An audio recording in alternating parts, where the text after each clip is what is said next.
सा सवाल ये पूछ रही हूँ, क्या ये गैर इरादतन हत्या नहीं है?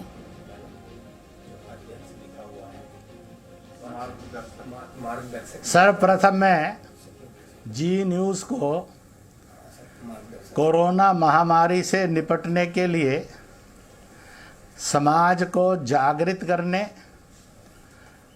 उसको ऊर्जावान बनाने में जो भूमिका है वो बड़ी सराहनीय है। इसलिए मैं जी न्यूज़ को बहुत बहुत बधाई देता हूँ। बहुत बहुत धन्यवाद सर। यह एक सत्य है कि इस समय मार्च का अंत, अप्रैल का शुरू था जब भारत ने वैश्विक कोरोना महामारी को नियंत्रित कर लिया था, परंतु अकस्मात विदेशों से आने वाले तबलीगी और भारत के तबलीगी ये इतनी भयानक कोरोना की संक्रामकता को अपने अंदर लिए हुए हैं, ये नामालूम था और ये इसने एक विस्फोटक स्थिति निर्माण की। इस देश के अंदर जितने इस्लाम मतावलंबी है उन्होंने भी विचार किया और देश के बुद्धिजीवी और जनसाधारण ने भी विचार किया। कितना विचित्र है, जब 6-7 लाख मजदूर अपने अपने घरों की ओर निकलने के लिए दिल्ली बॉर्डर पर आए और उत्तर प्रदेश, बिहार, झारखंड की तरफ चले, वो उनको भोजन मिला, बसें मिली और अपने अपने घरों में पहुँचे, परंतु उन्होंने रोष भी प्रकट नहीं किया और उनके कारण एक भी कोरोना का मरीज किसी गांव के अंदर आज तक नहीं मिला है। लाखों लोग अगर सावधानी बरतते हुए घर घर गए और बिना संक्रमण के कोरोना से मुक्त रहे तो प्रश्न खड़ा होता है, ये सैकड़ों हजारों लोग इतनी भयानक संक्रामक बीमारी कहाँ से ले आए? मेरे से हजारों हजार मुसलमानों ने एक प्रश्न किया, करोड़ों करोड़ रुपया हर वर्ष इस जमात को आता है, वो कहाँ से आता है और किन बातों में खर्च होता है? इसकी जांच करवानी चाहिए, क्योंकि आज तक जमात का एक भी वेलफेयर का काम नहीं है। दूसरी बात उन्होंने कही कि जो विदेशों से जमाती आते हैं, तबलीगी आते हैं, ये तबलीगी किस वीज़ा पर आते हैं? अगर ये टूरिस्ट वीज़ा पर आते हैं और करते धार्मिक गतिविधियां हैं तो यह भारत के संविधान, मानवता और इस्लाम के साथ बड़ी दुर्भाग्यपूर्ण बेईमानी है, जिसको कहेंगे कुफर है और काफिर का काम है। इसलिए इसकी भी गहराई से जांच हो, ऐसा मुझे हजारों मुसलमानों ने कहा है।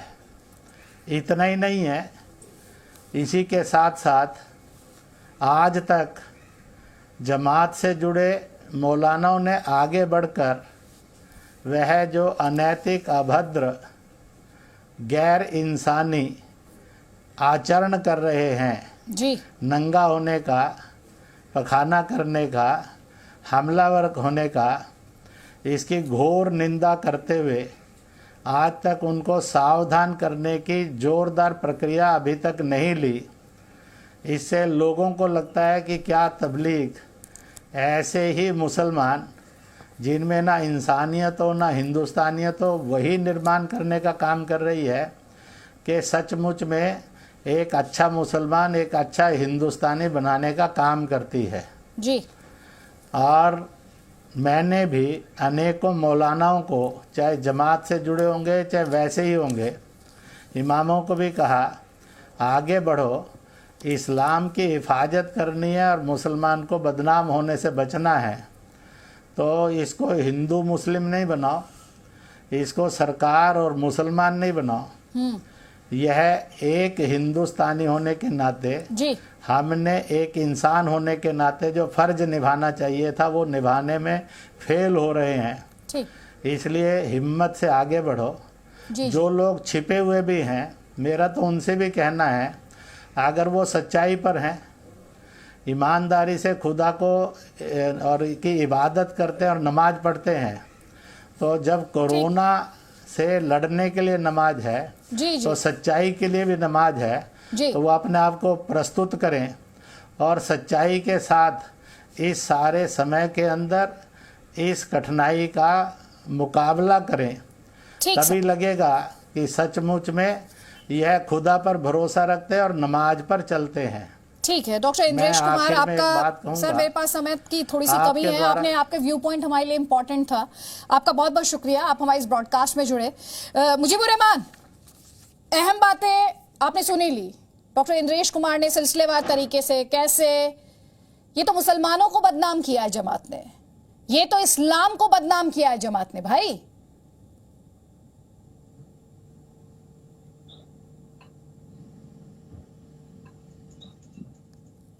मुजीबुर रहमान, आवाज आ रही है? जी आवाज आई मुझे आपकी, बताइए। जी जी आपने सुना अभी डॉक्टर इंद्रेश कुमार ने क्या कहा? जी हाँ, मैंने सुना उनको। जी, बताइए। मुसलमानों को बदनाम किया, इस्लाम को दागदार किया, जमात ने किया ये सब कुछ। सर इस्लाम कोई किसी के हाथ की खिलौना नहीं है कि उसको कोई बदनाम कर दे। इस्लाम जो है कुरान है, हदीसें हैं जो एज इट इज है 1500 साल से। वो किसी जो आदमी गलत कर रहा है कोई भी, या कोई आदमी आकर के कहे कि हमने इसको बदनाम कर दिया, तो ये उसकी सोच के ऊपर तरस की बात है। इस्लाम बदनाम होने के लिए कुछ नहीं है उसके अंदर। ये जो जमात ने किया वो सही किया? शर्म नहीं आई आपको उसके लिए? नहीं, आप सवाल कर ना, उसकी बात करते हैं। आपने स्वास्थ्य मंत्रालय का बयान सुन लिया था ना? आपका स्वास्थ्य मंत्रालय का बयान आपने सुन लिया था ना? 13 मार्च को 29.8% नहीं है। 13 मार्च का सुना था मैंने। हाँ, 29.8% केसेस जमाती कनेक्शन के। बाकी 70 के कहाँ के हैं? सर आप मुझे 29.8 पर जवाब दीजिए ना सर। उसके बाद जो चेन रिएक्शन है उस पर जवाब दीजिए ना मुझे। बात करिए ना, पहले आप बड़ी बात करें। आप बड़ी बात नहीं, आप मुद्दे की बात कीजिए। खड़े होंगे, आप मुद्दे की बात कीजिए। नियम तोड़ेंगे, कोरोना के मुजरिम कब कटघरे में खड़े होंगे? पहले चोरी करेंगे, फिर सीनाजोरी भी करेंगे। कटघरे में कब खड़े होंगे? चोरी करेंगे, सीनाजोरी भी करेंगे। आपकी बातों से मुझे ये लग रहा है, थूकेंगे लोगों पर, पथराव करेंगे फ्रंट लाइन पर। होंगे कटघरे में 70% के मुजरिम कब खड़े होंगे कटघरे में? ये बताइए आप उन्हें किस दिन कटघरे में खड़ा करेंगी बुला के? सर आप जमात पे सवाल है, आप देना चाहते हैं जवाब? जमात पर बताइए 70% के मुजरिम को 29.8% पर जवाब दीजिए। मैं कल का डेटा कोट कर रही हूँ, आज का तो मैं कोट भी नहीं कर रही हूँ।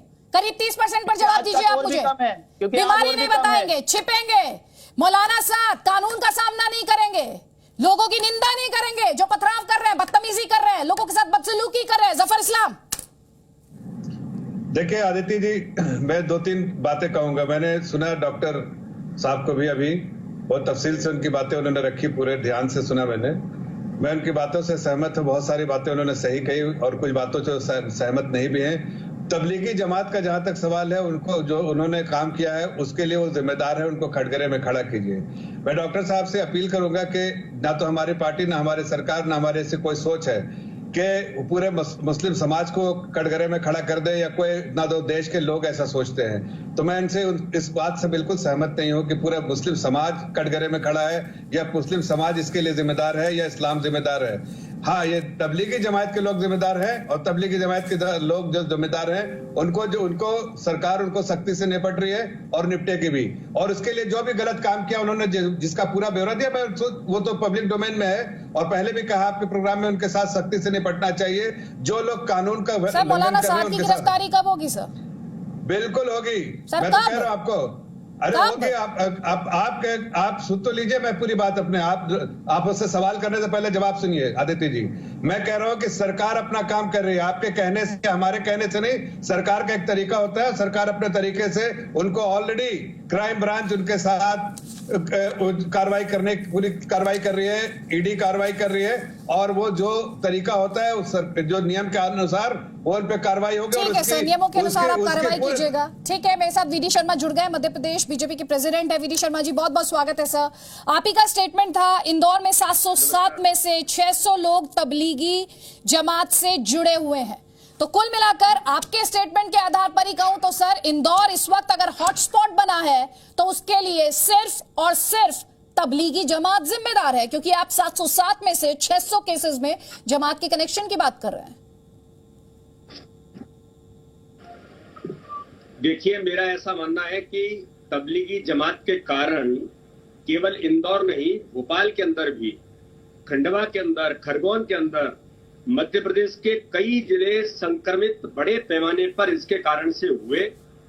और तबलीगी जमात के लोगों ने जिस प्रकार का बिहेव वहां के डॉक्टर्स के साथ, हमारे स्वास्थ्य कर्मियों के साथ, और ऐसे जो पुलिस के कर्मी लोग जो काम कर रहे थे, भोपाल के अंदर तो चाकू लेकर के पुलिस कर्मियों पर हमला किया, जिस पर प्रशासन ने बड़ी कार्रवाई, बाद में कानून बना करके कार्रवाई करने के लिए कहा कि इनको किसी भी कीमत पर ऐसे लोगों को नहीं छोड़ा जाएगा। मेरा ऐसा मानना है कि तबलीगी जमात के कारण से मध्य प्रदेश के अंदर इसमें बड़े पैमाने पर बढ़ोतरी हुई। हम किसी वर्ग पर, किसी समाज पर, किसी धर्म के लोगों पर ये आरोप नहीं कर रहे हैं। मेरा ऐसा मानना है कि इस प्रकार के लोग जिन्होंने इस प्रकार की भूमिका ली, उनको बताना चाहिए था। जो लोग आए थे उनको ये करना चाहिए था। और दुर्भाग्य मध्य प्रदेश का कि कमलनाथ जी की सरकार थी। मैं पूछना चाहता हूं कि मध्य प्रदेश के अंदर ये जो कोरोना 30 जनवरी से पहला केस केरल के अंदर आया था, 30 जनवरी के फर्स्ट वीक के अंदर सरकार ने एडवाइजरी जारी कर दी थी, राज्य सरकारों को सचेत किया था, सरकारों ने काम प्रारंभ कर दिया था। लेकिन मध्य प्रदेश के श्रीमान आदरणीय मुख्यमंत्री जी, हमारा प्रशासन, चीफ सेक्रेटरी क्या कर रहे थे? वो इंदौर के अंदर आईफा अवार्ड की तैयारी कर रहे थे। वो उन्होंने जो बैठकें की, मैं पूछना चाहता हूं आपके माध्यम से कि उन्होंने 18 जनवरी को इंदौर के अंदर बैठक की आईफा अवार्ड के लिए सारे पुलिस प्रशासन के अधिकारियों। ठीक है सर। एक बात कोरोना के बारे में उन्होंने की वहां पर। इन्होंने भोपाल के अंदर माननीय मुख्यमंत्री कमलनाथ जी, जो उस समय के तत्कालीन मुख्यमंत्री थे, चीफ सेक्रेटरी जो थे, उन्होंने भोपाल के अंदर 17 फरवरी को और 27 फरवरी को बैठकें यहाँ पर की। इंदौर का पुलिस, सारा प्रशासन, कलेक्टर, एसपी, सबको बुला करके यहाँ पर उन्होंने बैठक की। एक लाइन उस बैठक में कोई कोरोना के बारे में मध्य प्रदेश की सरकार ने बात की? जब एडवाइजरी जारी होगी, सारी सरकारें इस पर प्रिकॉशंस ले रहे थे, तो भैया मध्य प्रदेश के मुख्यमंत्री, प्रशासन आईफा अवार्ड की प्राथमिकता देकर के वो उस पर काम कर रहे थे।